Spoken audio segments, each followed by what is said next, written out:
All right, welcome back to OlympusCraft. We are here once again over in our gaming district, and as you can see, it is coming along. So I just have been working on some decoration. I just finished building that one there, little lunar rover on our moon area.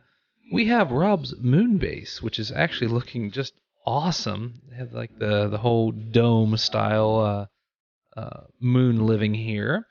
We have finished the Trident course, and actually, before I show you anything about there, let me roll you a quick time lapse of how long it took us to build this thing.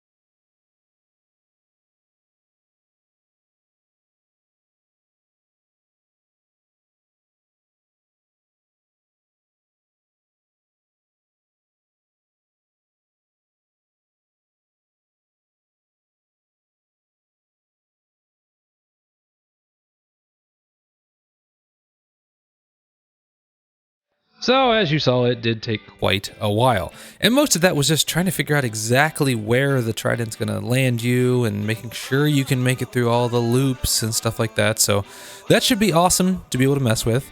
And I'm sure you noticed this thing over here. This is my Starship Enterprise. I'm not completely finished with it yet. I still have a few more ran out of stone slabs and things like that to do here. I have wanted to build one of these for quite a long time, but I've just never had the best place to do it.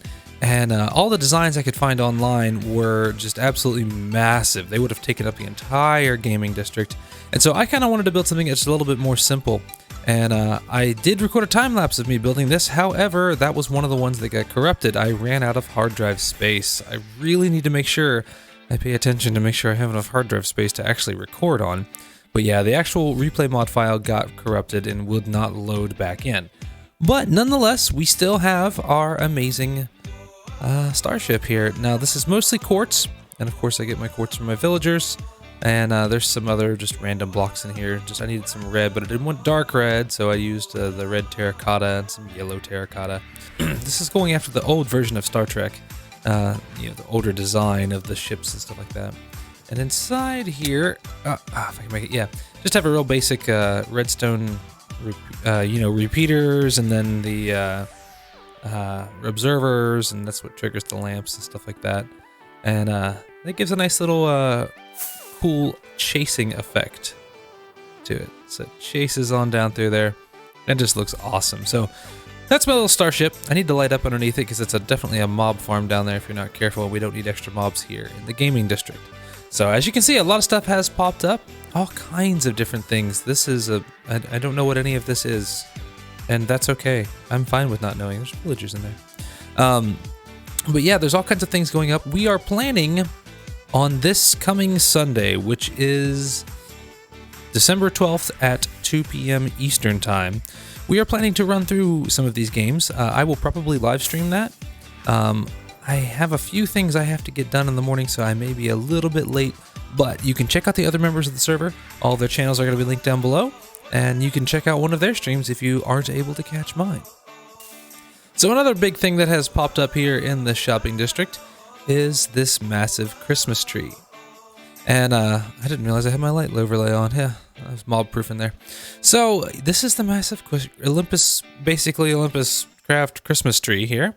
And every player has a present here, but these are currently empty.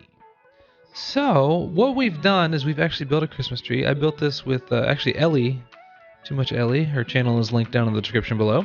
She did most of the actual building. We just kind of helped out a little bit. We helped grind some of the resources and get all the wood and the leaves and stuff like that. And then Jack and I did a lot of the decoration. Jack did a lot of the presents. I made the candles. I lit the tree, different things like that. We still have a little bit more decorating to do, but it's looking good so far. So what this is here is the giving tree. Everyone presses the button and they get a player's name. Then they must get that person a gift and put it into the present with their name on it. You're only allowed to press the button once. Once you have your name, don't tell who else so nothing gets spoiled. And then we have until December 24th. Everyone will be able to open their presents. So everyone must get someone's name so they get a gift. So I have to press this button here and figure out who I'm going to be getting a gift for. So let's press it.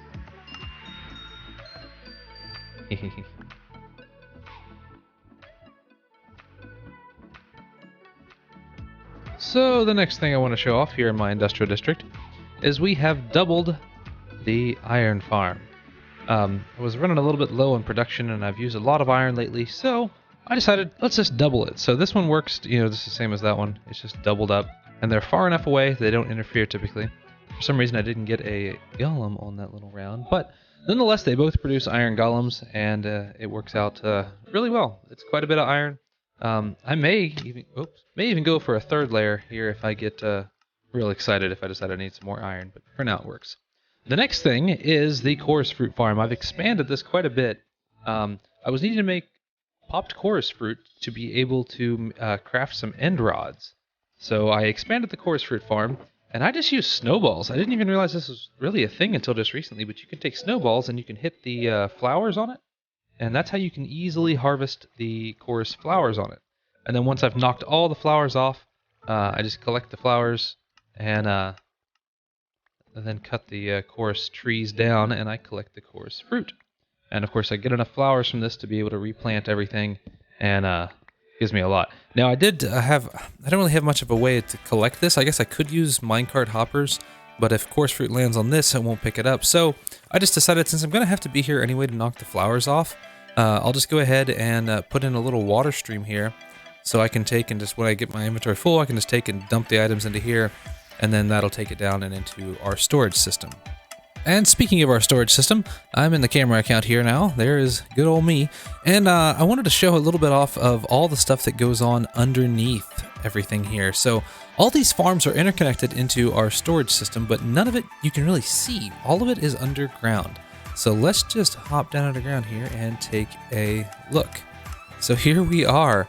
We have water streams and dispenser clocks and all kinds of stuff absolutely everywhere. So each of these farms is interconnected into the storage system, either directly or through smelting process or something like that. So there's the iron golem farm working right there. All the iron flows down in through, hits a water stream. There's two, yep, it's working double there, which is nice. And all the iron flows over and directly down into the storage right here. The same thing works for the rest of them. The bamboo actually has a really interesting system here. The way this one works is the bamboo gets dispensed down here, and then it enters this interesting little flip-flop piston converter thing here. And right now we can actually see I am completely full up. It is just sitting on top of the hoppers, and we're not doing too good on that. Same with the cactus over here. I got a little too much. I'll need to do something with that. But the way this thing works is over on the other side here, we have a double smoker here that is actually hooked into the kelp farm. So kelp comes down through and enters and flows through the hoppers over into this smelting system. And what I did here is I actually created a little circuit so that when this last hopper right here fills up and it's completely full of bamboo, that means, it's got enough bamboo to actually smelt everything just fine.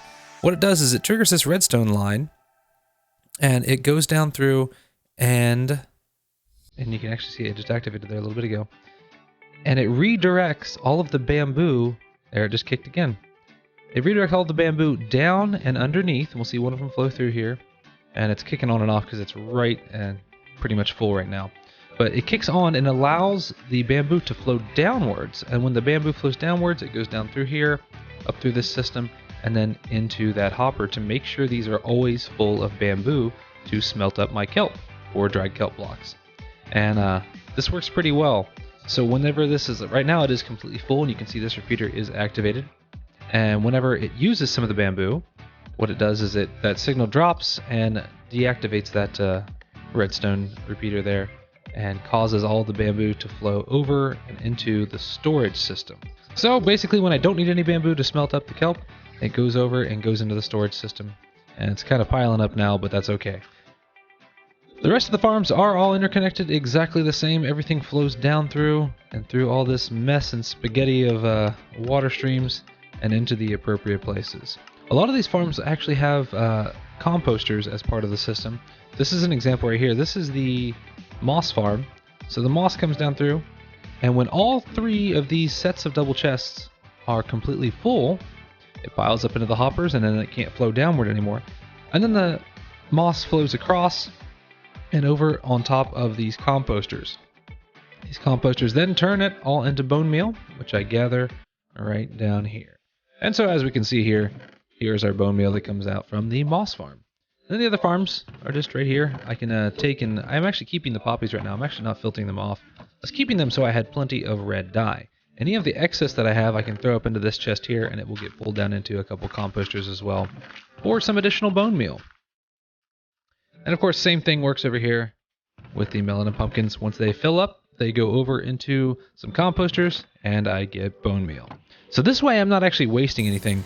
I don't have anything really good I can do with bamboo, because you can't compost bamboo. But I will have to turn off the farm for a little while, because it does look like I am completely overflowing. And the last thing I will show off here real quick, we did double up the sugarcane farm. So Pushlem needs a bunch of paper for bookshelves and stuff like that.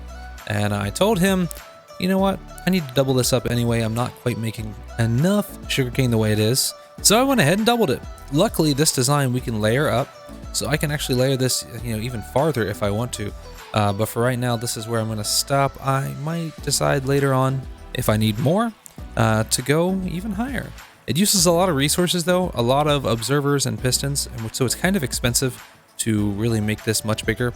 I might, if I do decide to do something special and I need bigger, I might decide to go to more of a flying machine style, and that is a little more resource, or a little less resource intensive on building. This is just easy, and I don't have to worry about timers and things like that.